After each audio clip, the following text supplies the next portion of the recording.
Shri Gurubhyo Namaha. Vagishadhyas sumanasas sarvarthanam yannatva kritakrityas tannamami gajananam Sharada sharadam bhoja vadana vadanam bhuje sarvada sarvadasmakam sannidhim kriyat Sadashiva samarambham shankaracharya madhyamam asmadacharya paryantam vande guru paramparam शास्त्राब्धि पारदृश्वानं संगहीनं तपोनिधिं भजे श्री भारती तीर्थगुरुं भद्रौघदायकं विद्याविनयसम्पन्नं वीतरागं विवेकिनं वन्दे वेदान्ततत्त्वज्ञं विधुशेखरभारतीं येषां स्मरणमात्रेण तरन्ति भवसागरं तान् नतोऽस्मि गुरून् भक्त्या धिया वाचा च कर्मणा. Offering my Sashtanga Pranamas to the Padapadmas of the Ubhay Jagat Gurus. I wish you all, first and foremost, a very happy Guru Purnima. By the grace of the Jagat Gurus, we are able to spend some time in Satsangatya today, discussing such Vishayas that will be conducive to our Shreyas, that is to say, our long-term well-being, our spiritual welfare. There is no better topic that is conducive to our spiritual welfare than discussing the relationship of the Guru and the Shishya.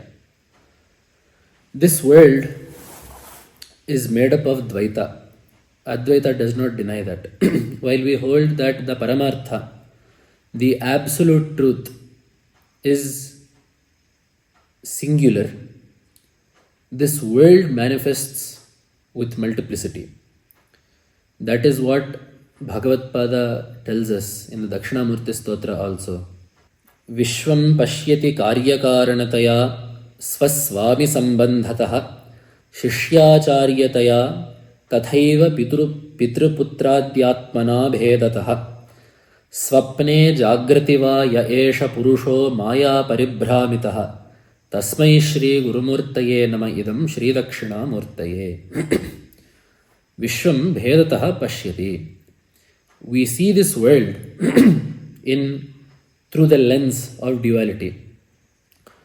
Duality means that two objects will be having a relationship. One is the seer, one is the seen. One is being heard, one is the listener. One is being touched, one is touching. One is being smelled, one is smelling. One is being known, one is knowing. In this way, every single relationship is bound in duality. In this shloka from the Dakshinamurti Stotra, Bhagavad Pada enumerates some of those relationships. Karya Karanataya, the cause and an effect. Some relationships are like that. That is the relationship between mud and a pot, strings and a cloth. In these ways, Karya Karanataya. Swaswami sambandhataha, owner and an owned object, an object and its owner. For example, myself, my book, myself, my money, myself, my house. Shishyacharyataya, a student and a teacher. Tathaiva pitruputradhyatmana bhedataha, father and a son, mother, son, wife, husband, father, son, two friends. In this way, this world is made up of dualistic relationships. However, there is only one relationship that is capable of conquering the duality found in all other relationships. That relationship is unparalleled. There is no other relationship like it, and that is the relationship between a Guru and a Shishya. The relationship between a Guru and a Shishya is very beautiful because there is nothing expected. It is not a relationship born out of convenience. It is not a relationship born out of necessity. For example, if there is a father and son relationship, both parties, I guess maybe the father, but the son had no part in being born to the father. This bond was not of the son's choosing. However, it is still a bond he respects, it is a bond he will cherish, and a bond he will protect. There are some bonds where, although it is of choosing, it will come with certain duties and baggages. For example, the relationship between two spouses. although they may harbor great affection for each other, there is still that duty in the background, or that responsibility in the background, that some things have to be done, some things must be done. The beauty of the Guru-Shishya Sambandha is that although both sides have duties, the teacher will also have duties in the relationship, and of course the student will also have relationships. It is a relationship in which nothing is expected by the teacher. The Shishya also does not seek material gain from the teacher. He wants the highest goal, and therefore he is not looking for any money, any possessions, any upakaras from the Guru. And in the same way, the Guru too, being a Jnani, needs absolutely, forget about the Shishya, the Guru needs nothing in this world itself. So it is for this reason that the Guru-Shishya Sambandha is exceedingly rare. It is the most pure relationship. If you have a proper Guru and a true Shishya, such a relationship will be the purest, most beautiful relationship that one can even conceive of. So, as per the guidance of the Jagat Guru, we will be discussing some nuances of those relationships, mainly, as Acharya directed, looking at examples of those relationships in the Upanishads and then in the Itihasas and Puranas. Before we look at this relationship, we need to first know who a Guru is and who a Shishya is. Towards this end, we have many Upanishadic sayings. Shrotriyam Brahmanishtham. This is one saying that we get in the Mundakopanishad. Tadvijnanartham sa gurumevabhigachet samitpanihi shrotriyam brahmanishtham. So the two qualifiers that Upanishad has given while describing a Guru is Shrotriya and Brahmanishtha. What does the word Shrotriya mean? Panini gives us the sutra, Shrotriyamsh Chandodhite. Someone who has studied the Veda thoroughly is called a Shrotriya. Because the Guru is the teacher of Vedanta, it stands to reason here that the word Shrotriya means someone who has studied not just the Vedas, but even more importantly, the Upanishads thoroughly.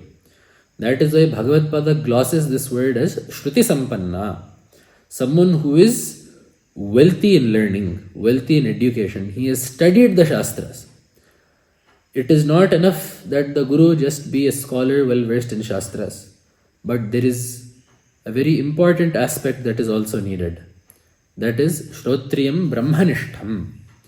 The Guru needs to be established in Brahman. What does it mean to be established in Brahman? Does it mean that there is a chair somewhere and the Guru has to be sitting in it and that chair is named Brahman?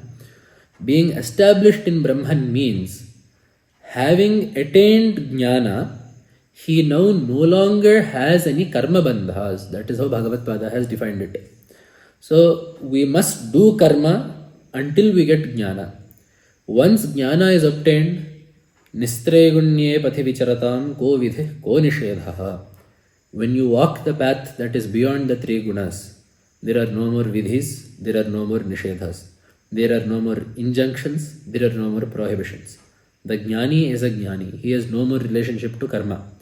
So, someone who has thus completely cast off karma and is absolutely fixated in Brahman is a Brahmanishtha.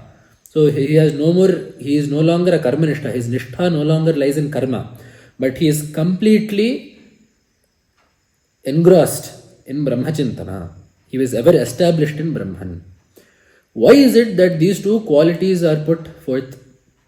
Because, first of all, this Atmajnana is not something that is obtainable through sheer intellect.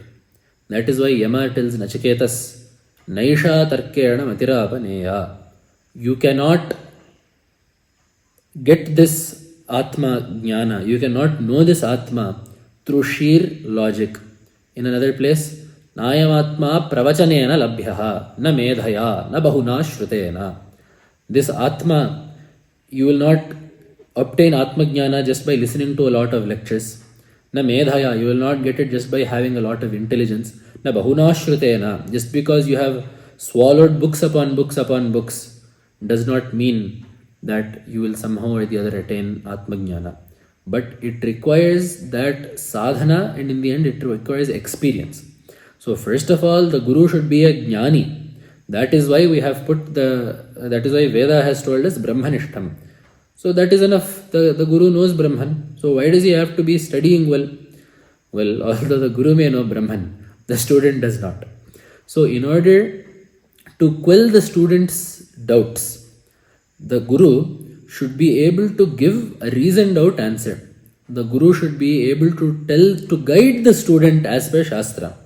Just because the Guru is beyond vidhis and nishedhas does not mean that the student is. So although the Guru may be above the bondage of karma, the student still has to be led as per Shastra.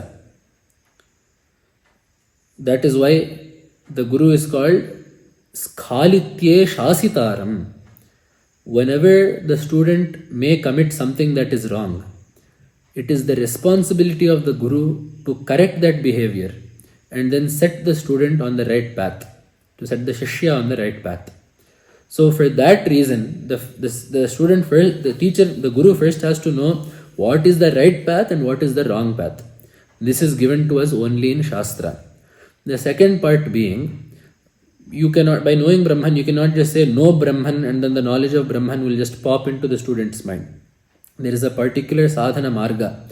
Shravana has to happen, then Manana has to happen, then Nididhyasana has to happen. Shravana refers to listening to the Upanishads and learning from the Guru that their Tatparya, their true purport lies in the Advitiya Brahma, in the non-dualistic Brahma Padartha. Then it is the job of the student to use Tarka and to mull over what has been taught in the Patha. The student must, in his own time, later on, go over the Siddhanta that has been put forth and then reason to oneself that yes, this is as per logic, this is sound, the logic in this is sound, this is possible. So all of this has to be done by the student using Tarka. Then in the end, Nididhyasana is single-minded focus and all that is different. But first, for Shravana to happen, the teacher should be able to teach the Upanishad, the teacher should be able to teach the Brahma Sutras, and the teacher should be able to teach any other grantha that the student will need in order to know what the Upanishads are truly trying to teach us. So for this reason, the Upanishads have described the teacher as Shrotriyam Brahmanishtham. He must be a Shrotriya and he must be a Brahmanishtha because both of these are necessary. The teacher himself must have experienced Brahman and the teacher must also be well read enough to guide the student in the student's sadhana. So keeping this in mind, Bhagavatpada has also told us in the Prashnottara Ratnamalika, it is a very popular saying, one that is oft quoted by the Jagat Gurus. Ko Guruhu, who is a Guru? Adhigata Tattvaha Shishyahitaya Udyatas Satatam. This is more or less telling the same thing. Adhigata Tattvaha means one who has known, who has realized the Tattva. What does the word Tattva mean? Tattvam Brahmani Atharthye. The word Tattva means both Brahman as well as Yatharthya, means the situation as it is. The Guru must be knowing Brahman as well as the Guru must also be able to appraise the situation as is. The Guru must be able to know the reality of the world. So that is Adhigata Tattvaha. It is not enough if the Guru is a Jnani, but must be able to work for the upliftment of the Shishya. As we said, this is only possible when the Guru is adept in Shastra, when the Guru knows Dharma Shastra, when the Guru knows Shruti and Smriti, when the Guru is conversant with the Upanishads, when the Guru is conversant with Tantra. Only then is it possible that the Guru can truly lead the Shishya in a path that will be conducive to the Shishya's Shreyas. That is why Bhagavatpada has put the second half as Shishyahitaya Udyatas Satatam, ever endeavoring to uplift the Shishya from samsara. So in this way, it is imperative that we seek such a Guru. And in the same way, there are certain qualities expected of a Shishya. So there is the famous shloka, Sadbuddhis sadhu sevi samuchita charitaha tattvabodhabhilashi. These are some qualities of the Shishya. The first quality that is told is Sadbuddhihi. First of all, the Shishya's mind should be pure. The Shishya should not seek the Guru out of some selfish motive. The Shishya should not seek the Guru out of some twisted motive. The Shishya should first have a clean mind. Then sadhu sevi. The Shishya should have vinaya towards sadhus, towards good people. The Shishya should be willing to serve elders. Then samuchita charitaha. The Shishya should have a proper code of conduct. Means the Shishya should know how to conduct himself in the appropriate places. Tattvabodhabhilashi. The Shishya should seek to know Brahman. The Shishya should not stay with the Guru because he is getting free bhiksha there. The Shishya should not stay with the Guru because he wants some fame because the Guru has a well-known pathshala. The Shishya should not stay with the Guru because there is some good stipend there. The reason why the Shishya should seek out the Guru should be because the Shishya wants to get Tattvajnana. Then Shushrushu tyaktamanah pranipatana paraha prashnakala pratikshaha. Shushrushu. He should be ready to serve the Guru. The word Shushrushu literally means Shrotum Ichuhu. He who wants to listen. But the way that the word has come to mean, in the way that the word has adopted its meaning over the course of time in Sanskrit Sahitya is that the word Shushrushu means someone who serves the Guru. He should be ready to do Guru Seva. So this is a reminder that the Guru-Shishya Sambandha is not just you give Vidya, I take Vidya and I give you my fees. It is a relationship of love and respect. So the Shishya should seek to save the Guru. Serving the Guru should be a matter of great happiness for the Shishya. Shushrushu tyaktamanaha. He should not have ahankara. Pranipatana paraha. He should have the habit of doing namaskara to Gurus, elders, his parents and to devatas. Then prashnakala pratikshaha. This is very important. He should seek the appropriate time to ask questions. Many people, either out of haste or out of an inflated opinion of themselves, always rush to know things. There is no reason to hurry when doing sadhana. The Guru knows when things should be taught. It is our job to trust in the Guru and to seek the right time to ask questions. The Guru has just started explaining something. You should not interrupt in the middle to ask questions. Or you should not continue to ask something after the Guru has said not now. It is a Shishya's job to ask, but it is the Guru's job to decide when that material should be taught. So that trust in the Guru again is shown as Prashnakala Pratikshaha. You should seek the opportune moment to ask. There is a time and a place to ask. And remember that our Sanatana Sampradaya does not discourage asking. That is why Bhagavan says, Tadvidya pranipatena pariprashnena sevaya. Pariprashna is not encouraged, it is mandated. You must ask questions. You must ask whatever doubt you get. In fact, in our Shastras, a Shishya who does not ask the doubts that he gets has been said to be one of the lower classes of Shishyas. I mean, when you are classifying Shishyas, a Shishya that does not ask to clarify the doubts that he has is treated as a lower level of student. So for that reason, it is important, not just important, it is imperative that the student asks. But he should seek the right moment to ask. There is a time and a place. Then, Shanto Danto Nasuyaha Sharana Upagataha Shastra Vishwasa Shali. Shanto Danto Nasuyaha Sharanam Upagataha Shastra Vishwasa Shali. Shantaha Dantaha. He should have control of his antahkarana and his bahirindriyas. He should be able to control his eye from seeing things that are improper, his tongue from tasting things that are improper, etc., etc. He should also have control of his mind. Shanto Dantaha Anasuyaha. He should not be jealous of other students. Then Sharanam Upagataha. He should completely surrender himself to the Guru. Until this happens, true teaching can never start. When Arjuna launches into a tirade in the first chapter, in the first adhyaya of Bhagavad Gita, Arjuna has a lot of dharma shraddha. That is why Gita was taught to Arjuna. When Arjuna says he does not want to fight, Arjuna does not quote selfish reasons. Although Arjuna may have been motivated by personal love, the reasons that Arjuna is looking at are from Shastra. That is why Katham Bhishmamaham Sankhe Dronancha Madhusodhana Ishubhif Pratiyotsyami. How Pujarha Varisodhana. How can I fight my gurus? Arjuna is not worried about Drona, about Duryodhana and Karna and all of these adharmic people. Arjuna is worried about fighting Bhishma and Drona. Dharmic people, people who are his teachers, his elders, his preceptors, those are the people that Arjuna does not want to fight. This is a testament to Arjuna's dharma shraddha.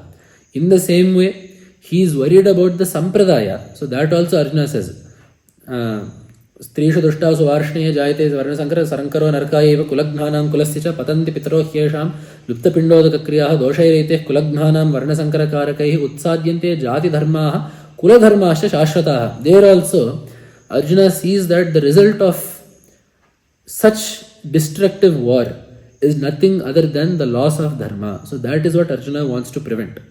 And then Gnatopi Madhusodhana Api Trailokya Rajyasya Hetoh Kinnu Mahikrite. I do not want to kill my people even if it means bhogas. So Arjuna has shown some dharma. But he, until this point, in the entire Prathamadhyaya, in Arjuna Vishada Yoga, Arjuna has not once asked Krishna what to do.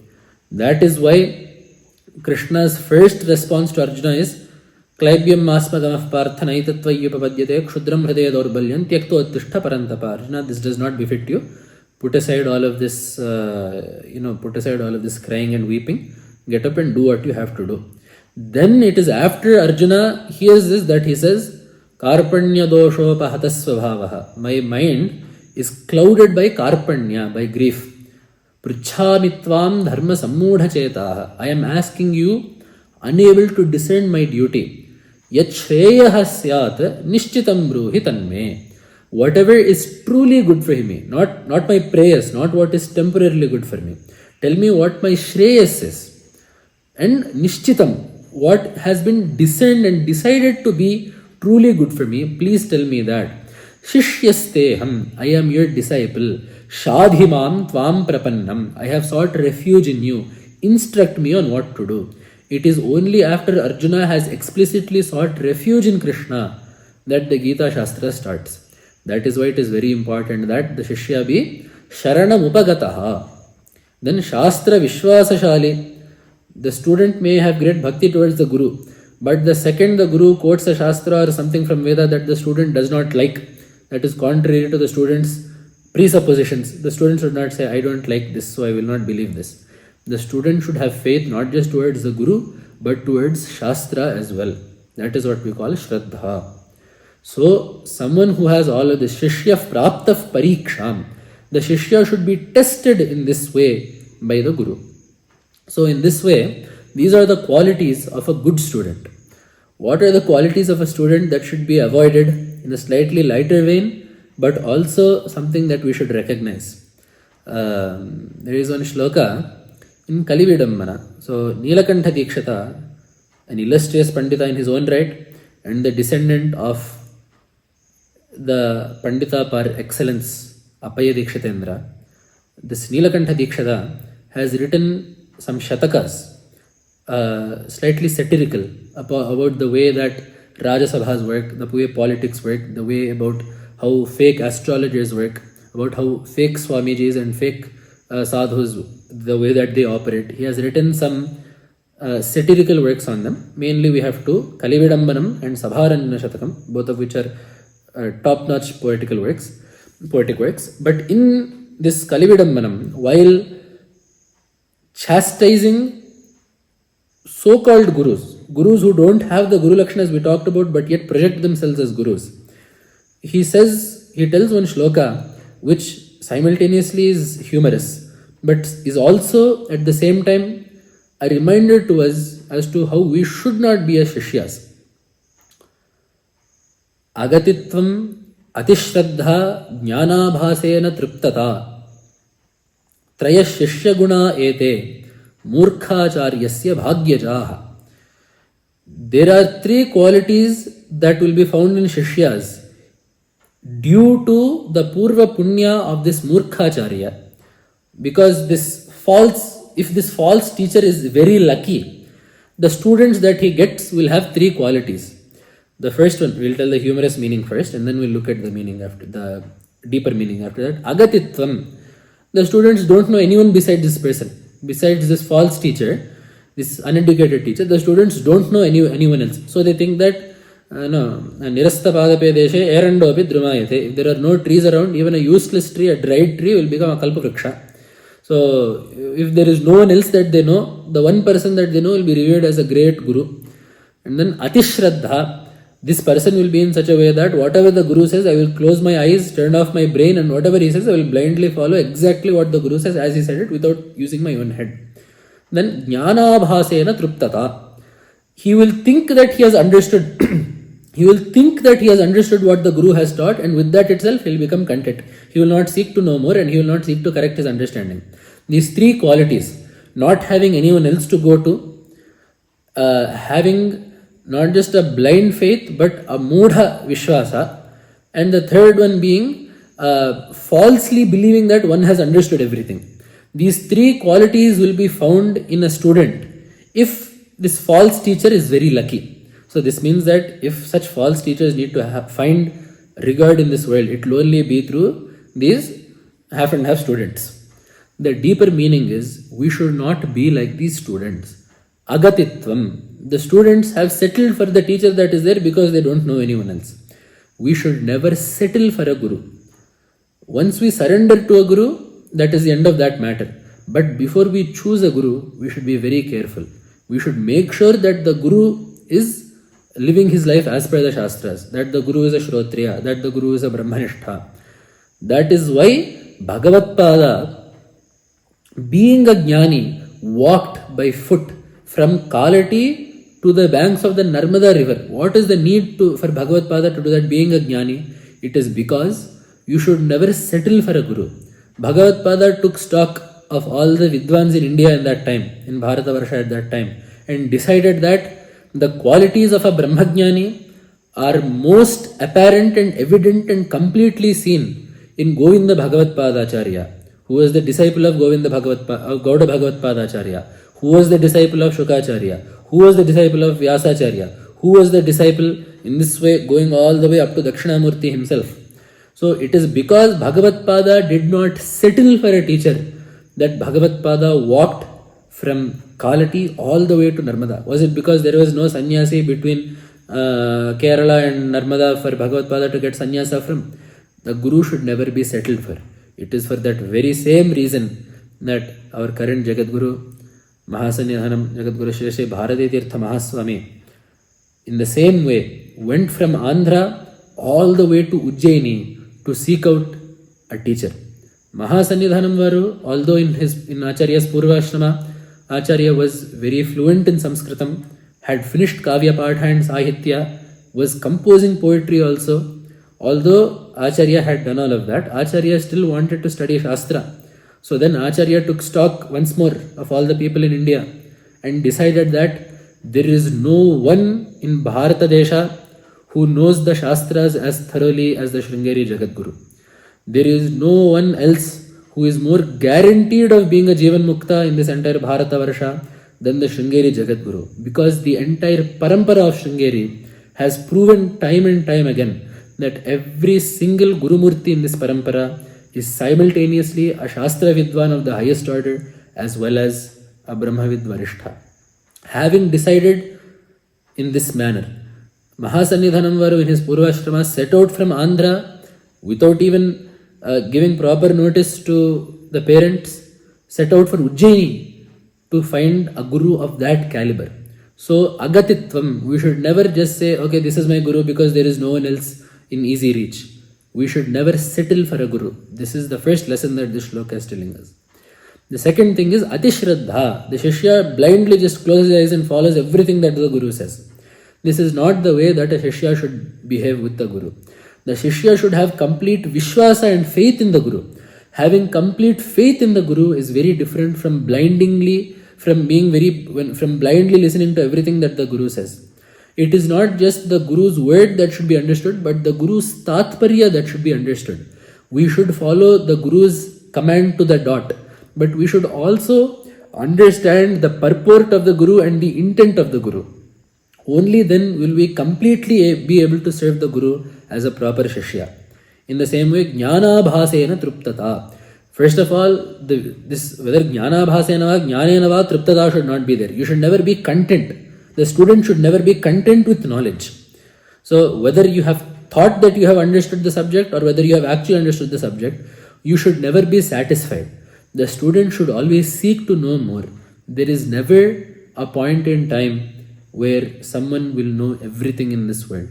So it is imperative that desire for knowledge always be burning in the Shishya. And the second thing is Jnana bhasena. We should not think that we have understood. We should go to the Guru, we should go to elders, and we should make sure that we have properly understood the subject material. We should not decide for ourselves that we have mastered the subject material and that we have understood everything.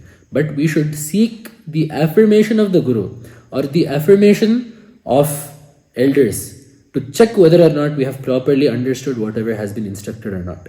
So this shloka, while simultaneously poking fun at false teachers, also reminds us of certain qualities that we should not inculcate as students. And now that we have known the qualities of Gurus and Shishyas, we can quickly look at some examples that we find in the Upanishads and Itihasas and Puranas.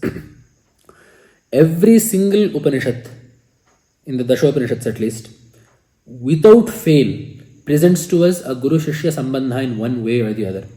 In Taittiriya, we very famously have the Akhyayika Bhrugurvaiva Runihi Varunam Pitaram Upasasara Adhihi Bhagava Brahmeti Tasma Etat Provacha. Bhrugu, the son of Varuna, approaches his father. One more thing that the Upanishads show us is that the Guru can be related to you in any which way. But when the Guru starts teaching you, the Guru is the Guru. That is why in some cases in the Upanishad, the Guru will be a father and a son. In some places it will be a husband and a wife, as was the case between Yajnavalkya Maharshi and Maitreyi. In some cases it can be a king and a Purohita, or a king and another Brahmana, as we get with Janaka and Yajnavalkya and Ashtavakra. So in this way, there is no limiting factor that says that a Guru-Shishya sambandha should only be like this. In the Bhagavata, we also get the instance where Kapila instructs Devahuti, the son instructs the mother. In this way, we also have the famous lullaby of Madalasa in Bhagavata, wherein the mother Madalasa instructs the child in the form of a lullaby. That is also a very beautiful section of the Purana. So in this way, there is no Rajagnya that the Guru-Shishya relationship can only be defined in this way. The Guru can come from anywhere. It is just that the Guru must be a Shrotriya and a Brahmanishtha, and we must have the open-mindedness and the humility to revere and serve the Guru and learn whatever we may from their teachings.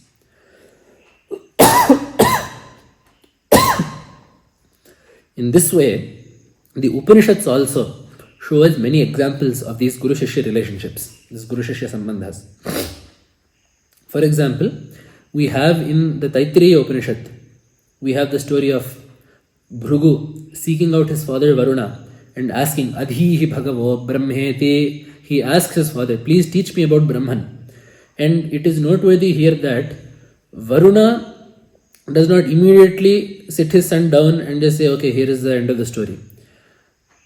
The father tells the son to do tapasa brahma vijijñāsasva, and the father, the Guru, gives the Shishya the starting point. Yatova ivani bhutani jayante yena jatani jivanti yat prayanti visamvishanti tad brahma tad vijijñāsasva. That from which the entire cosmos comes forth, that in which this cosmos is sustained, that into which this cosmos dissolves. That is Brahman. Seek to know that. So the Guru has started the Shishya on Vichara. So the Guru, knowing what the student is capable of dwelling upon, the Guru gave the student the starting point and then showed him the next path. Then we need to look at what Bhrigu did. So Bhrigu thought, Annadhyeva khalvimani bhutani jayante, Annadhyeva annena jatani jivanti, Annam prayanti visamvishanti, Annam brahmeti vyajanat. So he first thought that Annam was Brahman. Why? Because all these beings are being born from Anna. They are being sustained due to Anna. When they die, they are merging back into Anna. So Anna is Brahman. So he came back to his father. He told that. His father said, you need to do more tapas. Tapasa brahma vijijñāsasva. Again his father told that. Then Bhrigu realized, okay, so I have not understood this properly. In this way, Bhrigu goes and comes and goes and comes. Remember, we have to notice here that Bhrigu did not just decide, okay, I have known Brahman, so this is it. He came back to the teacher and asked to check. And the teacher too kept telling the Shishya what to do until the Shishya had the proper fruition in that he finally understood Anando Brahmeti Vyajanat. In the same way, we find the story of Indra and Virochana. They both go to Prajapati to learn about Brahman. Prajapati tells them both, Vasabrahmacharyam. So they stay there for about 32 years. Then after that, Prajapati does Upadesha for them and they both go. Although Virochana, the king of the Asuras, goes home and decides that he has understood, Indra is contemplating on what has been told and then realizes that there is something more to be done. So then he comes back and asks Prajapati. Prajapati says, Vasabrahmacharyam. Wait, you perform Brahmacharya for 32 more years. In this way, Prajapati keeps testing Indra again and again. And finally, after each span of Brahmacharya, one more Upadesha keeps being added. And in the end, finally, Indra gets the final Upadesha. This is one more relationship that is shown. There are some places in the Upanishad where the Shishya needs to be given a quick jolt. So in Chandogya, we have the story of Shvetaketu. So Shvetaketu goes to the Gurukula, studies there, and is finally, after his studies are done, he is sent home by the Guru. However, when he comes home, Upanishads stabdhayaya. He came home all rigid and upright and tight and proud. The father saw this and decided that he has studied, but this pride does not befit him. He will let go of this pride if he realizes that there is one Vidya that is beyond anything he has studied. Which is why he goes to the son. The father goes to the son and says, have you learnt that also? The son says, learnt what? To which he says, that having known which, you will know everything. Yasmin vijñāte sarvam vijñātam bhavati. So this is what we call eka vijñānena sarva vijñānam. Having known one thing, everything will become known. Have you known this? Immediately, the stabdhata, the pride of Shvetaketu is immediately put aside, because pride aside, he is a good student, he is a sharp student, he is an intelligent student. So he immediately puts that aside and immediately asks, please teach me that, I want to know that. And immediately the father teaches him Sadvidya, that is Sadeva Somyedamagra Asid Ekameva Dvitiyam. And it is in that we get the famous Mahavakya, Tattvamasi. This is repeated 9 times. So we see here also that the Guru is doing Avritti. The Brahma Sutra also tells us Avritti Rasakrudupadeshat. This Brahmajnana is not something that is if you do it once it is done. This Brahmajnana needs to be this Vidya needs to be mulled over again and again and again. It needs to continuously be contemplated upon until the Jnana of Brahman arises. So that is why here also the father does the Upadesha of the Tattvamasi Vakya along with certain Upapattis and logics and Upadeshas 9 times. Navakritva Upadeshaha. So this Upadesha happens 9 times. In this Navakritva Upadesha. So in this way, the story of Shvetaketu is also given to us in Chandogya. But perhaps the greatest story that the Upanishad gives us, and also probably I think the longest story that the Upanishad gives us, is the story of the greatest student that the Upanishad shows, Nachiketas.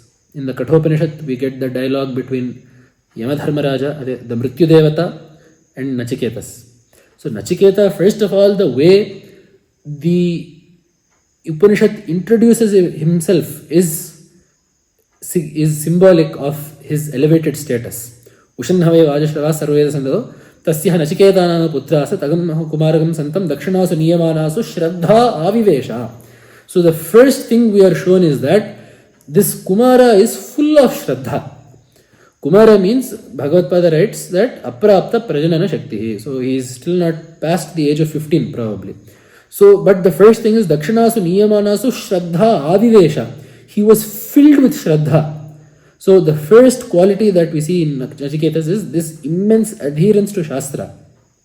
Then we all know the story. His father gets annoyed, says, Mrityavet vadadami, I give you to Mrityu. He goes there, he waits there 3 days without eating or drinking anything. He waits for Mrityu.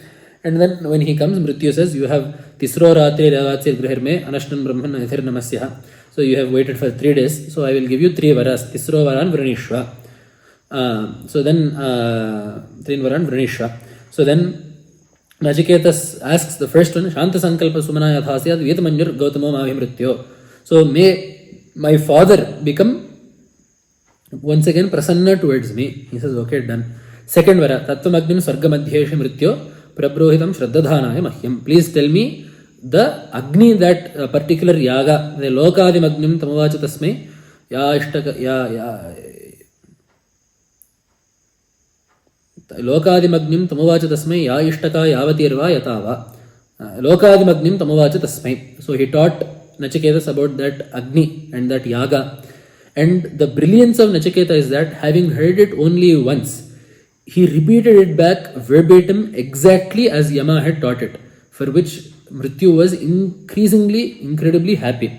The third vara that Nachiketa asked was, Yeyam prete vichikitsa manushye. People have one doubt in the world.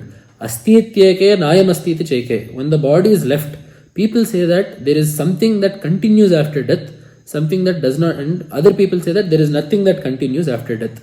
Etad vidya manushashyas tvayaham varanamesha varastratiyaha. So this vidya must be instructed by you to me. So I seek this. Immediately here, Yama tests him. Nachiketo maranam manu prakshi. Do not ask about marana. Ask about anything else. Nachiketa says, Nanyo varastulya etasya kaschita. Nothing else. Nachiketa is not swayed at all. So first Yama says, don't ask about this. Nachiketa says, nothing doing. There is no other vara that is equal to this. Then Yama says, Devairatrapi vichikitsatam pura anuresha dharmaha. The Yama says, it is not like that. This is not easy to understand. Even the Devatas have not completely understood this. They themselves have debated about this Vidya. So anuresha dharmaha, this jnana is very subtle. So it is very hard to grasp. So you please ask something else.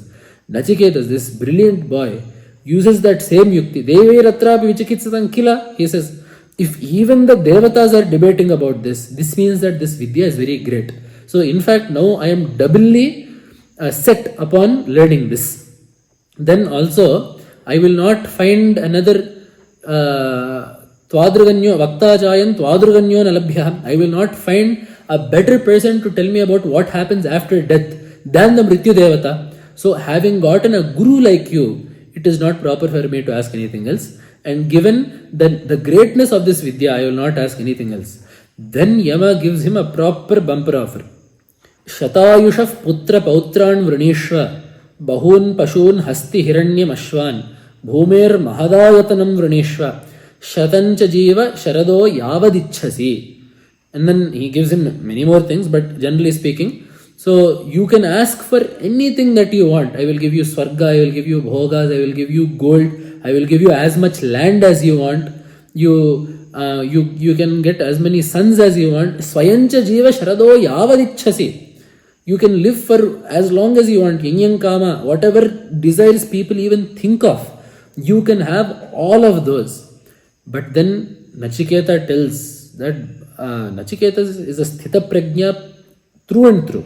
So he tells, Na vittena tarpaniyo manushya lapsyamahe vitta madrakshma chetva jivishyamo yavadishishyasitvam varastume varaniyas saeva. Yamadharmaraja or Mrityu Devata, you are offering me money. Na vittena tarpaniyo manushya. Money should not be the cause for someone being happy or content.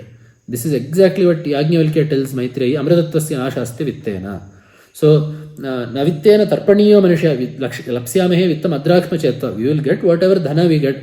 Jivishyamo yavadishishya. You are saying that you will let me live as long as I want. No. We will live as long as you allow us to. However long our ayushya is, you will let us live that long. That is all the Ayushya that we need. I, however, will not ask for anything else other than Atmajnana. That is how much Shraddha and how much singular focus that Nachiketas had regarding Atmavidya. That is why Yama says, Yam Tvapa Satyadhritar Batasi. Nachiketas, you are a Satyadhriti.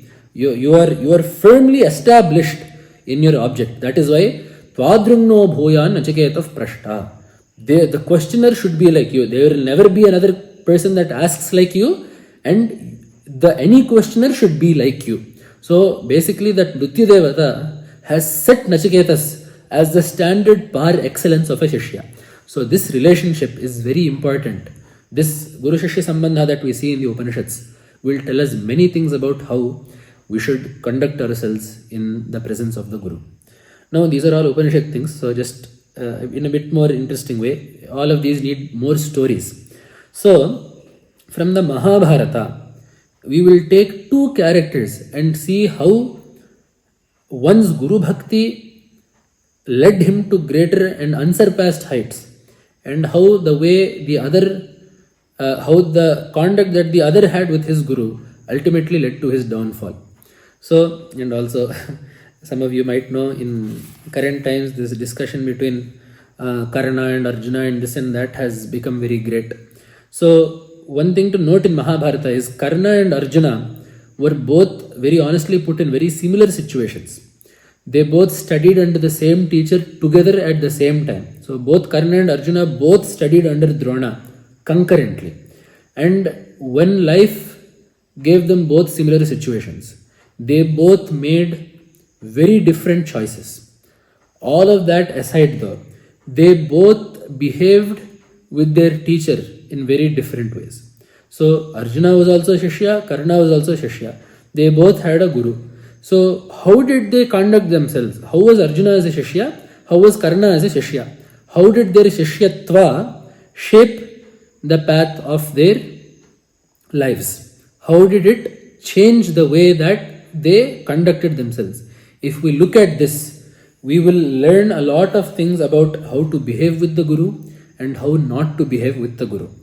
So first and foremost, when Vyasa Maharshi is describing how everyone came to Drona, so in the beginning everyone studied under Kripacharya, and one more thing that we need to tell here is, so a lot of people have this misconception that Drona refused to teach Karna. There is nothing of the sort in Mahabharata. One thing I would like to say here is that movies, TV serials and just random, Kalpita Kathas and made up stories have seriously distorted our view of Mahabharata. The characters of Mahabharata are not what popular culture shows them to be. So everything that we will be discussing today is based on Vyasa Mahabharata and Mahabharata alone.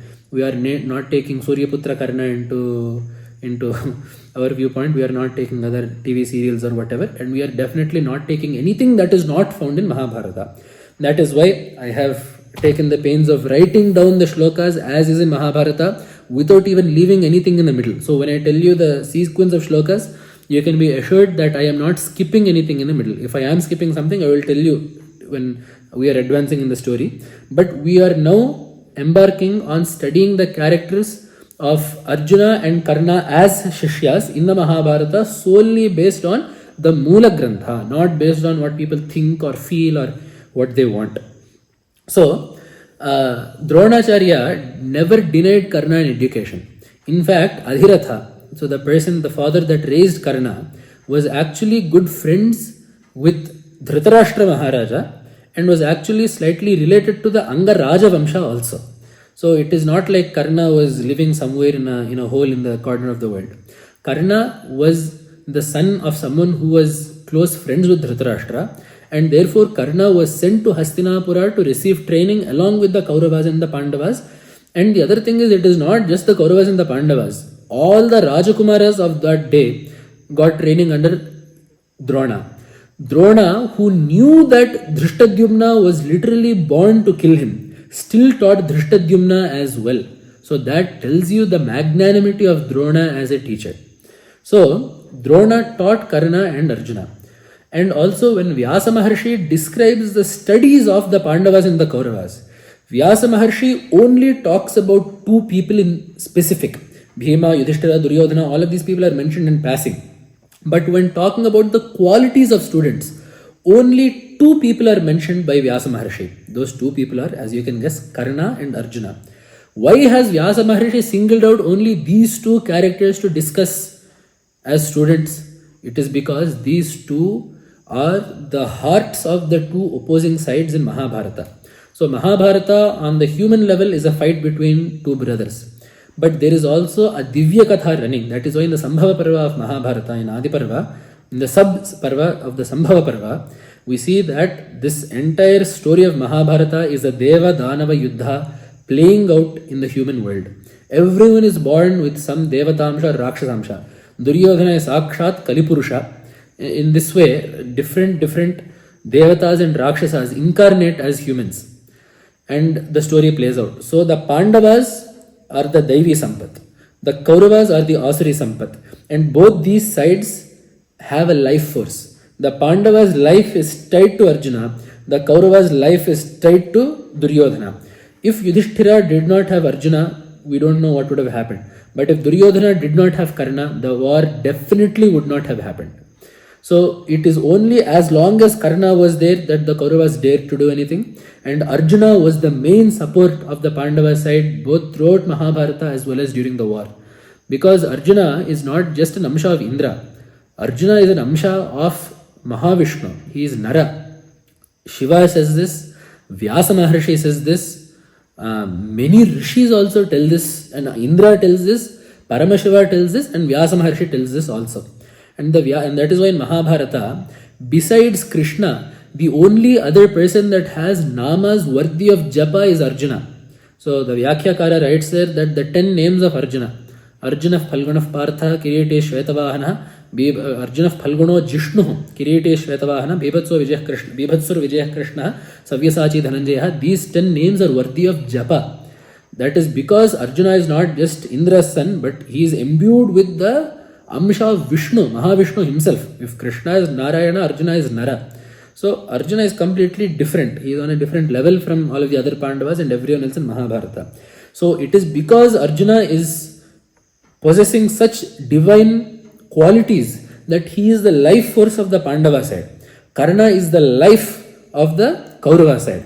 That is why these two characters get a lot of screen time in Mahabharata, because Vyasa shows us this is the life of Dharma, this is the life of Adharma. And those qualities are shown to us also throughout Mahabharata. We are not here to discuss the merits and flaws of Karna's character. All we are discussing here is Arjuna and Karna as Shishyas. That is all the scope of today's, the next few 10 minutes will be. So that is why these two characters are the only two that are singled out by Vyasa Maharshi while Vidyabhyasa is going on. So let us see how Vyasa Maharshi introduces them. Rajaputras tathachanye sametya bharatarshabha abhijagmus tato dronam astrartham dvijasattamam. So many Rajakumaras, many princes all came to Drona to learn Astra Vidya, to learn the science of warfare. Vrishnayascha andhakaschaiva nana deshascha parthivaha.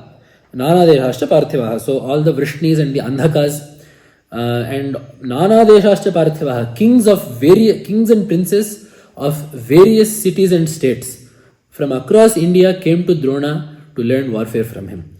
One more person came then, Sutaputrascha Radheyaha Kurun Dronam Iyat Tada. So then the Sutaputra Karna, who was being raised by the Suta Adhiratha, he Radheya, the son of Radha, that Karna also came to Drona. How did he come? Spardhamanastu Parthena Sutaputratya Marshanaha. Parthena Spardhamanaha. Competing with Arjuna, Atya Marshanaha, harboring great dislike for Arjuna, he came to Drona. So immediately Vyasa Maharshi has told us Karna's motive towards learning. What did we say was one of the qualities of a student? Shanto Danto Nasuyaha. Shantaha Dantaha Anasuyaha. Being without Asuya is one of the primary qualities of a student. Now we have seen that the introduction of Karna's push into education has come out of jealousy. and hatred, enmity. Spardhamanastu parthena sutaputrotya marshana duryodhanam samashritya saha avamanyata pandavan. From day one, he started hating the Pandavas. Avamanyata pandavan. Abhyayat satada dronam dhanurveda chikirshaya. And as part of that, he came to Drona to learn Dhanurveda. Then, in the same way, we have Arjuna. Shiksha bhuja balodhyogaihi teshu sarveshu pandavaha astra vidyanuragacha vishishto bhavad Arjunaha.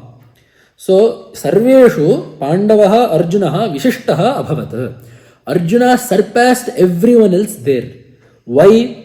In what aspects did he surpass them? Shiksha bhujabala udyogaihi. So Shiksha, Arjuna paid a lot of care in classes. Shiksha means during tutelage. So we see here that while Arjuna was being, these are the qualities that will make a good student. That is why Vyasa Maharshi is writing this. Shiksha. So Arjuna made sure to pay close attention while classes were being taught.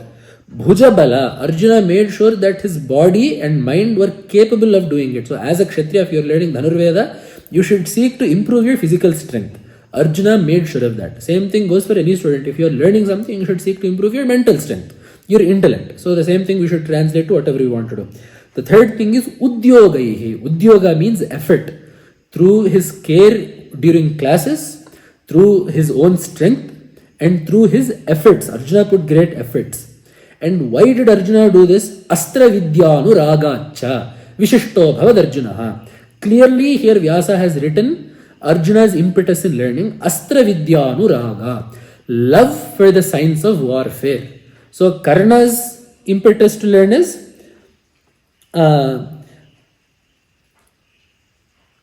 Spardhamanastu parthena. That is the cause for Karna to learn. What is the cause for Arjuna to learn? Astra vidyanu ragacha, his love for the subject matter. So immediately you have two types of students. One student who has come there out of jealousy and has cultivated hatred towards a particular party. The second party is paying close attention, is always putting forth his efforts, and is learning out of pure love of the material. He loves the subject, so he is putting forth great efforts, is studying diligently, and therefore is surpassing everyone. So here it is very clear. Then we may get the doubt, no, this is because Drona was being partial. Immediately Vyasa Maharshi writes, Tulyeshu astra prayogeshu laghave saushthaveshu cha sarveshameva shishyanam babhuva abhyadhiko Arjunaha. Tulyeshu astra prayogeshu. Astra prayoga was taught equally to everyone. Tulyeshu astra. This is before all the other things where Drona sees Arjuna eating in the dark and all of that. So this is all before that. So although warfare and archery was taught equally to everyone, Arjuna, because of the aforementioned qualities, his Shiksha, Bhujabala and Udyoga, because of these, Shiksha also means discipline. That is one more meaning that is there for the word Shiksha. So because of these qualities, Arjuna surpassed everyone else. Babhuva abhyadhikaha Arjunaha. So that is, it is very clear as to the way that it is. So the message is very clear. Vyasa Maharshi is telling us, study like Arjuna and you will surpass everyone else. Study like Karna, you will be stuck in a cycle. So now we have seen the comparison between Karna and Arjuna during the time of Vidyabhyasa. Now let us look at the way that these two have revered their gurus. So on one hand, we will first look at Arjuna. So there is, wherever Arjuna even sees or thinks of Drona in Mahabharata, Arjuna never speaks of Drona in anything less than the utmost regard. And whenever Arjuna has to fight with Drona, be it in Virata Parva during the Gograhana or during the Kurukshetra Yuddha, he always starts off by offering his regards to Drona. And one particular aspect that showcases Arjuna's Guru Bhakti is on the 14th day, Arjuna has pledged that he will kill Jayadratha, the Sindhu Raja, by the end of the day, or he will burn himself alive. So first of all, look at the stakes that are placed on that pratigna. The Senadhipati in the Kurukshetra war on the 14th day, from day 11 to 15, the Senadhipati on the Kaurava side was Drona himself. So Drona, out of Duryodhana asking Drona to prevent Arjuna from killing the Saindhava, literally puts the entirety of the Kaurava army between Arjuna and the Saindhava. So 3 vyuhas, Padma Vyuha, Shakata Vyuha, Suchi Vyuha. These 3, so the previous day, 13th day, Padma Vyuha was planned for Abhimanyu.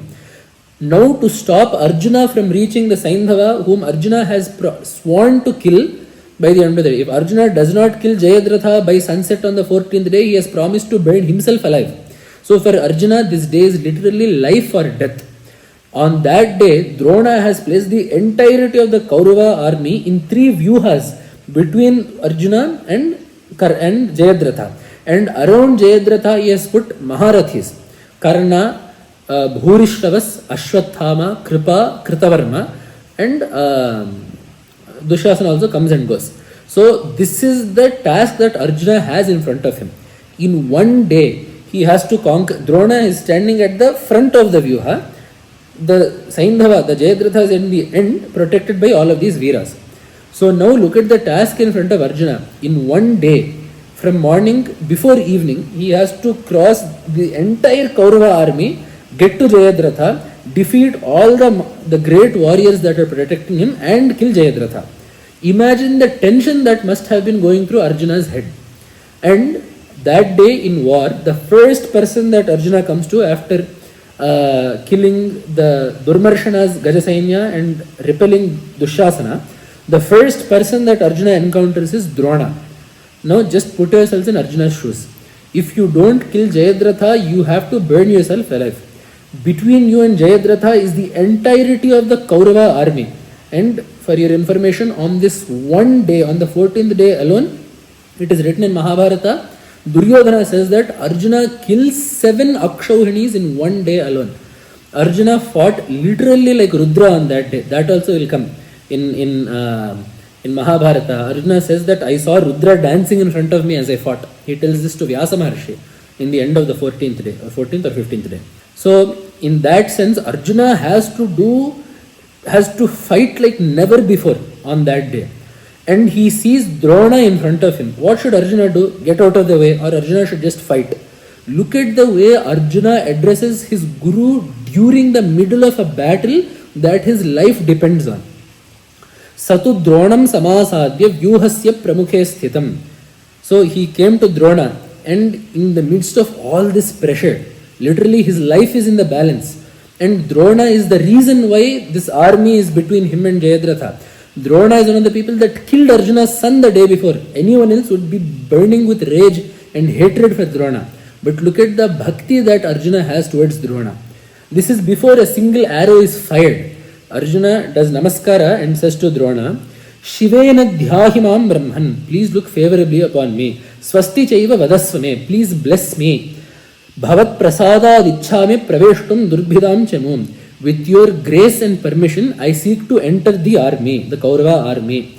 Bhavan pitrusamo mahyam, you are like my father to me. Dharmaraja samo picha, you are like Yudhishthira to me. You are like my, just as Yudhishthira is greatly revered by me, you too are greatly revered by me. Tatha Krishna samaschaiva, satyametad bravimite, you are as revered as Krishna is to me. Then, tatha Ashwathama yathatata rakshaniyas tvayanagha tathahamapi te rakshyah sadaiva dvijasattama. Just as you look favorably upon Ashwathama, your own son, so too please look upon me and protect me. Then tathahamapi te rakshyah. Then tava prasadadicheyam sindhurajana mahave nihantum. I seek to kill Saindhava today with your permission. Dvipadam Shreshta Pratignyam Rakshame Vibho. Please protect my Pratignya. I have made a Shapatha today. Please protect me. This is the Vinaya with which Arjuna speaks to a Guru that killed his son the day before and has arrayed the entire army between him and his goal on a day that he has to fight for his life. This is the Guru Bhakti that Arjuna has. Let us see what kind of Guru Bhakti that Karna has shown towards Drona. In the Uttara Gograhana, Arjuna has blown his Shankha. The entire Kaurava army knows that it is not Brahannala, but it is Arjuna that has come to fight. Drona, as one of the elders of the Kaurava army, says, it is Arjuna coming, everyone be careful. Immediately Karna comes and tells Duryodhana, Acharyam prishtatah kritva tatha nitir vidhiyatam. If you want to win Duryodhana, you take this Drona and you send him to the back of the army. Don't put him anywhere close to the front.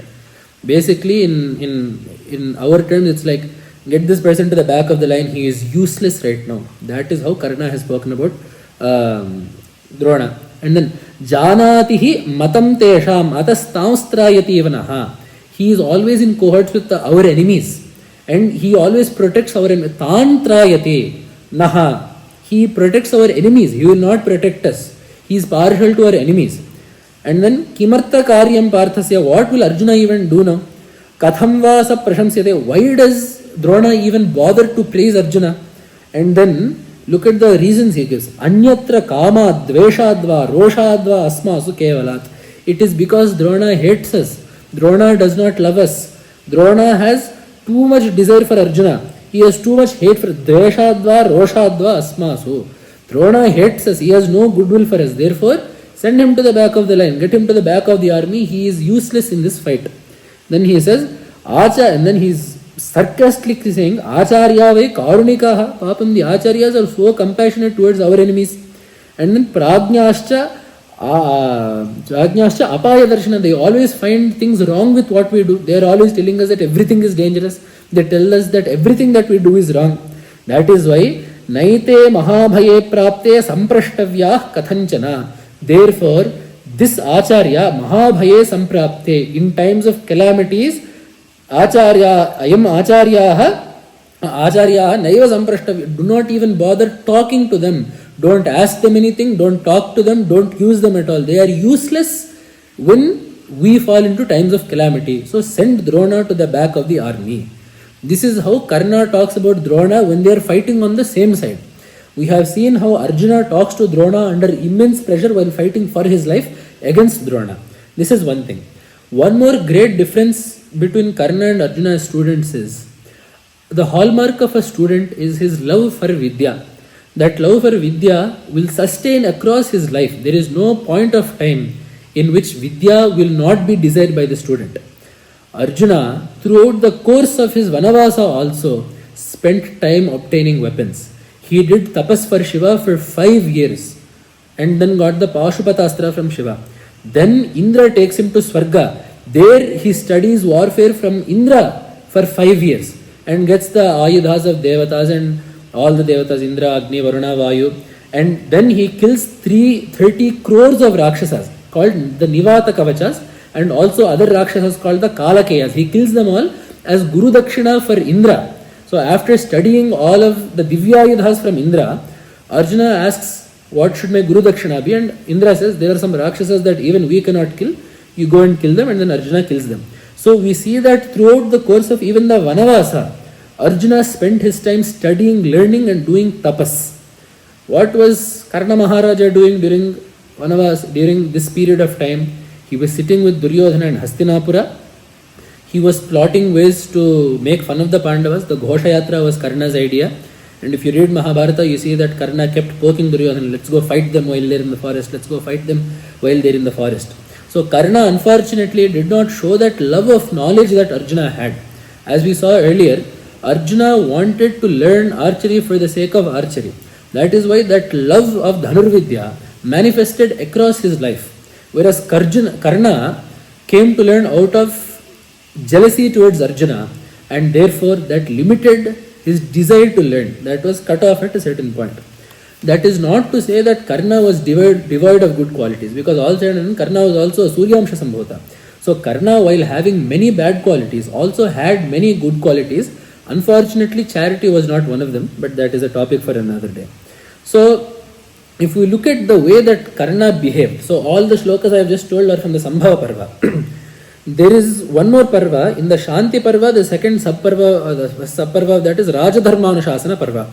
In that, after Karna has died, Dharmaraja finds out that Karna is actually his elder brother. And he wants to hear about everything to do with, he wants to hear Karna's life story from Narada Maharshi. So Narada Maharshi then describes Karna's life again. So there, the Visheshas of Karna's Vidyabhyasa are told. So why, again we get here, why Karna was studying. This is all Narada Maharshi telling this. And Narada Maharshi starts off telling this by telling Yudhishthira that what I am about to tell you, some of these things even the Devatas do not know. So this is basically Karna's interior. What was Karna thinking? Things that the world would not know, but that Narada Maharshi is telling. Sabalaha Tejasa Yuktaha. So even from a young age, Karna was endued with great valor. Suta Putratvam Agataha. He was raised by Sutas. Chakara Angirasam Shresthe Dhanurvedam Gurautava. So Dhanurvedan Angirasam Shresthe Chakara. He studied Dhanurveda from Angirasam Shrestha. So that is Drona. Drona, who was in the lineage of Angira Maharshi. So he learned from Drona. As he was learning, this is all before the Kumara Astra Vidya Pradarshana. So what do we know when Arjuna was showing his astras, then Karna enters the realm. Karna studied before Drona way before that. So that is not the first time that the Pandavas met Karna. This happened much before that. So there, Karna from the beginning was always jealous. So Vyasa Maharshi only told us about Arjuna. But here Narada Maharshi is actually showing even more things. Sa balam bhimasenasya phalgunasya cha laghavam buddhincha tavaya rajendra yamayor vinayantatha sakhyanja vasudeva. So Karna was jealous of Bhima's balam bhimasenasya phalgunasya cha laghavam, the skill that Arjuna had. Buddhincha tava, the intellect that Yudhishthira had. Yamayor vinayam, he was jealous of the vinaya of Nakula and Sahadeva. In the same way, Karna was actually jealous of something very interesting. Sakhyancha vasudevena balye gandi iva dhanvanaha. He was jealous of the bond that Krishna and Arjuna shared. This is something very interesting. Prajana manuragancha, he was jealous of the love that Arjuna had among the people. The people of Hastinapura loved Arjuna. He was always jealous of that. Prajana manuragancha chintayanaha vyadahyata. Thinking of all of these things, Bhima's bala, Arjuna's skill, the Yudhishthira's intellect and all of this, he burnt inside, literally, vyadahyata, he burnt inside. So that is why, having studied a bit under Drona, Karna noticed one thing. Vidyadhika mathalakshya dhanurvede dhananjayam dronam rahasyupagamya karno vachanam abravit. He saw that Dhananjayam Vidyadhikam Avalakshya Dhanurvede. Seeing that Arjuna was more skilled than him in Dhanurvidya, one day he came to Drona in private. Dronam Rahasi Upagamya Karna Vachanam Abravit. This is how Karna is asking Drona. Look at the way that Karna is even expressing his feelings. Brahmastram Vettumichhami Sarahasya Nivartanam Arjunena Samo Yuddhe Bhaveyam Iti Me Matihi. So he learned warfare from Drona. Drona gave Brahmastra to only two people. Ashwathama because he was his son. Arjuna because he was a deserving student. Drona did not even give Brahmastra to Yudhishthira or to Bhima or to Duryodhana. Only these two people got Brahmastra. So Karna, seeing that Arjuna had excelled him in warfare, in archery, went to Drona and asked for Brahmastra. And why did he say this? I want to be Arjuna's equal in battle. So give me the Brahmastra. So immediately it is visible to Dronacharya that Karna is always competing with Arjuna. And Drona actually says this later in Mahabharata also. Bhishma also says this, that Karna's main focus throughout Mahabharata is always competing with Arjuna. So that is evident in this sentence. And Dronacharya recognizes this. And as a guru that knows whom to teach what, he realizes that putting a Brahmastra in the hands of someone as jealous and envious as this is not something to do. That is why there Vyasa Maharshi writes, Dronas tathoktaha karnena. So once Karna said this to Drona, Sapeksha Phalgunam Prati, because Drona also had great affection for Arjuna as a Shishya, Dauratmyan chapi Karnasya, knowing that Karna was a Duratma, knowing that Karna's mind was polluted, it was afflicted with jealousy, Viditva Tamuvachaha. Then Drona tells him, there are certain vratas and a certain caliber of character that is needed if you want Brahmastra. So that is the situation. So Karna immediately does Namaskara. So now if you have Guru Bhakti, what should you do? The Guru has said that you are not fit to learn something yet. What should you do? You should try to get the yogyata for that in yourself. You should try to make yourself worthy of whatever that is. Instead, what did Karna do? Immediately, Sahasa, says Vyasa Maharshi there, immediately he goes to Parashurama, who is doing tapas in the Mahendra Parvata. Here also, Satu Ramamupagamya, Shirasabhi Pranamya Brahmanaha Bhargavaha Asmi iti Gauravena Abhyagachata. He went to Parashurama and told him, I am a Brahmana in the Bhruguvamsha, because Parashurama is also in the Bhruguvamsha. So to make Parashurama happy, he tells him that I am also a Brahmana, I am also in the Bhruguvamsha, same Vamsha as you. In fact, we have the same Pravara also. Our Tata is the same person. He told all of this. So he has started off by lying to Parashurama. Now we may get the question. Of course he had to lie, right? Because we have learnt through the careful study of movies, we have learnt that Parashurama will not teach Kshatriyas. So Karna had to lie if he wanted to learn from Parashurama.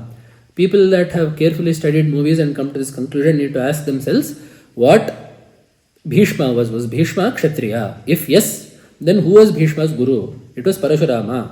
So that settles the debate of whether Parashurama teaches Kshatriyas or not. Parashurama had absolutely no rule against teaching Kshatriyas. When did Parashurama kill all the Kshatriyas? We are talking about early Treta Yuga. Rama has already taken the last Kala of Vishnu from Parashurama in the middle of Treta Yuga. We are in the last 100 years of Dwapara Yuga. So there is nothing like that anymore. Parashurama has happily taught Kshatriyas such as Bhishma. So there was no reason for Karna to lie. However, he still ends up lying. Why did he lie? So we see that earlier Drona had told him that he did not have the character necessary to get the Brahmastra. And he wants the Brahmastra. So what he decided was, if I lie and tell Parashurama that I belong to the same family as him, the familial bond will be enough for Parashurama to teach me the Brahmastra.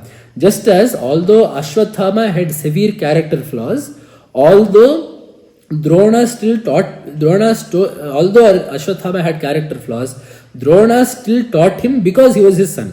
In the same way, if I tell Parashurama that I am a part of his family, he will be so happy with the familial bond that he will not bother asking me and testing me in my character. That is what Karna thought. So he lied. First of all, he lied with his teacher. However, we need to admire Karna's dedication to the teacher. Although, he may try to subvert Drona, he may not take what the teacher says he may not take what the teacher says to heart and all of that. That is one thing. That is a flaw. But there is also a very good quality in Karna, and that is that while Parashurama was teaching him, he served him with the utmost of devotion. That is why Karnasya Bahuviryena Prashrayena Damena cha Tutosha Bhrugushardulah Guru-Shishya tatha. Parashurama was immensely pleased with Karna because Karna Bahuviryena, he was extremely valorous. Prashrayena, he was always he had lots of vinaya towards Parashurama. He was always very well-mannered and respectful to Parashurama. In the same way, Guru-Shishya, he did sevas to Parashurama. And the level of the seva that Karna did to Parashurama is, when Parashurama was sleeping in his lap, one Rakshasa comes as a type of krimi. It is not Indra that comes, it is a Rakshasa that comes, and he starts biting Karna's lap. Why? We get this story also, Narada tells the story. This krimi is actually a Rakshasa, and he is under a shapa that he got from Bhrigu, that only he tried to kidnap Bhrigu's wife, and because of that Bhrigu cursed him to become this Ketaka, this insect. And Bhrigu said, once someone in my Vamsha, a Mahatma in my Vamsha will look at you angrily, then you will leave this body and obtain your previous body. So seeing that Parashurama was sleeping on Karna's thigh, that person as that Rakshasa, as that insect, came and started biting Karna's thigh to wake Parashurama up. Because his guru was sleeping, Karna bore the pain as that insect was burrowing into his thigh. He sat there without moving because he didn't want to disturb his guru from his sleep. That is the kind of Guru Bhakti that Karna had. So it is really interesting to see Karna. He is a very divided character because in some places he really does not show Guru Bhakti at all. But towards Parashurama he has shown such Guru Bhakti. So he himself is always a confused character. But Karna is always one of those slightly dark grey characters. He is not grey in the sense that he is between white and black. He is closer to the black, but there is also white in him also. So that dark grey scale is where Karna lives in Mahabharata.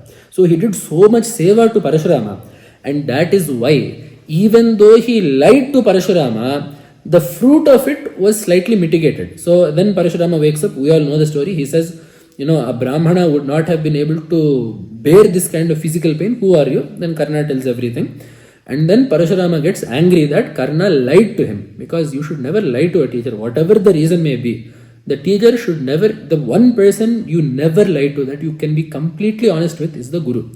And Karna has lied to him. So that is something that should not otherwise be forgiven at all. But seeing the kind of seva that Karna did, the shapa was greatly mitigated. Parashurama did not give him as serious a shapa as that papa warranted. So the shapa that Karna got was not as severe as the sin of lying to a guru warrants. Let us see the shapa that Parashurama gives. Again, those of us that have studied movies and serials very well will have known one thing, but let us see the shapa that Parashurama gave Karna. And we will understand how much Parashurama has reduced his shapa because of Karna's Guru Bhakti. Yasmat mithyopacharitaha astralabha ihatvaya tasmad etadhite moodha brahmastram pratibhasyati anyatra vadhakalate sadrishena sameyushaha. As we said, the papa that Karna did was immense. Lying to the Guru is not something that is taken lightly, but owing to the seva that Karna did so diligently, Parashurama reduced it. What did he say? Brahma, hey moodha, oh ignorant one, aham astralabhat mithyopacharitaha. In order that you may get astras, I have been lied to. Therefore, this is my shapa. Te brahmastram pratibhasyati. You will remember the brahmastra when anyatra vadhakalat te. Only when you are about to be slain will you not remember the brahmastra. So in that situation, maybe those 10-15 minutes when you are about to be killed, that is the only situation in which you will not remember brahmastra. In all other situations you will remember brahmastra. And who will you be killed by? Sadrishena sameyushaha. Someone in the same league of valor as you, someone who you should be fighting with. When you are killed by such a person, only in that situation will you forget brahmastra. Anyatra vadhakalat. Besides, when you are about to be killed, brahmastram pratibhasyati. You will remember brahmastra. That is why, if you read Mahabharata properly, there is no shapa at all that Karna had on any other astra at all. Bhargavastra also he used happily during the war. 17th day also, the day that he died, he used it. Brahmastra also he used twice on the 17th day. Karna used the Brahmastra twice on the 17th day. Once while fighting with Arjuna in the final battle. In that last stretch, right, maybe that last part of the battle that took place for maybe an hour and a half, in that battle itself he used the Brahmastra against Arjuna's Brahmastra. So there is no shapa. Karna only had two shapas in his entire life. One is this, that besides while you are being killed, you will remember the Brahmastra. Only while you are being killed, only then will you forget the Brahmastra. The second is, while in Parashurama's ashrama, he was practicing his archery, and one day by accident he killed the Homa Dhenu of a Brahmana. So the cow that the Brahmana depends on to perform his yajnas and yagas, he killed that. It was by mistake. However, obviously there is still a punishment for that. Why? Because even if we take it in today's terms, let us say someone is practicing sharpshooting and by mistake they shoot a human and kill them. By mistake, they miss their target and shoot a human and kill them. What will we do? Do we say it's okay, it's by mistake and let them go?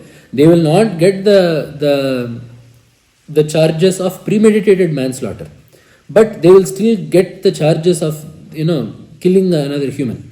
So in the same way, Karna killed the cow yadrichaya, is what Vyasa Maharshi says. There was no story where Indra came as a tiger and fell on a cow and looked like a cow and then none of this nonsense was there. It was simply Karna was practicing out of some mishap that happens to everyone. Everyone is bound to have some looseness here and there. So he missed his target and he accidentally killed a cow. It was by accident, nothing else. No devatas were involved, nothing was involved. So then that Brahmana curses Karna. Right before you are about to be killed, your chariot wheel will get stuck in the ground when right as you are about to be killed, before you will be killed. So both Karna had only two shapas. He himself tells Duryodhana that I only have two shapas, he tells him.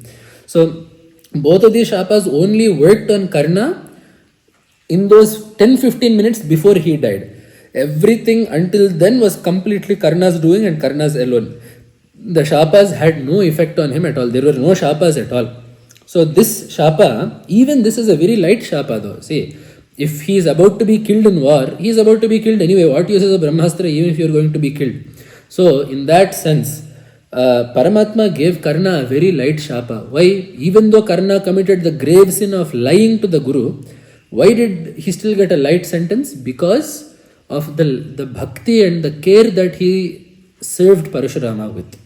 So in this way, if we look at Karna and Arjuna, we see that there are very clear differences in the two between the way that they studied, the way that they learned, the way that they behaved with the Guru.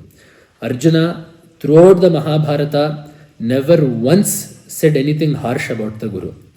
Whereas Karna, as we have seen, although Parashurama he served well, Drona, I showed you only one example of where he spoke disparagingly about Drona, but about Drona and Bhishma and Kripacharya he has spoken like that many times throughout Mahabharata. So that is the way that Karna is. And also we saw their motivations in learning. Arjuna, because he was motivated by a desire for knowledge, he learnt well because we saw it, Astra Vidya Anuragacha.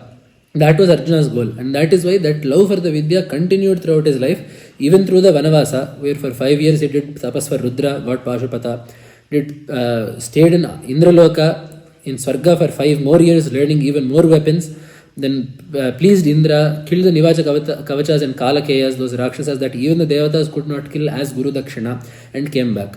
Meanwhile, what did Karna do? Because his motivation was jealousy against Arjuna, rather than fight Arjuna, rather than either fight or even get more weapons or do tapas or something, rather than that, he instead sat in Hastinapura plotting the Ghosha Yatra. The Ghosha Yatra was Karna's idea, and many times in Mahabharata, Karna is the one that pushes Duryodhana, let's go fight the Pandavas, let's go fight the Pandavas.